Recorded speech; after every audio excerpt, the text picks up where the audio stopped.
Hello everyone, welcome to our channel Techavro. Hope you all are doing great.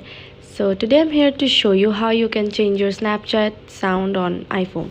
So for that you have to go to your settings and from here find Snapchat app.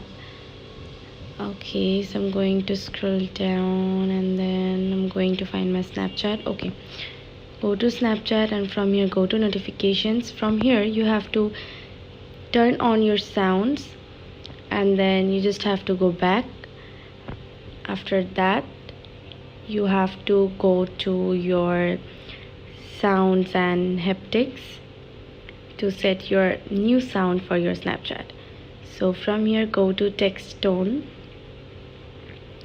From here you can choose your favorite sound or any sound that you want to set as a Snapchat ringtone. So this is how you can set your Snapchat sound on iPhone. Thanks for watching. Hope this video helps you. Don't forget to subscribe to our channel and don't forget to hit the bell icon button. Bye bye.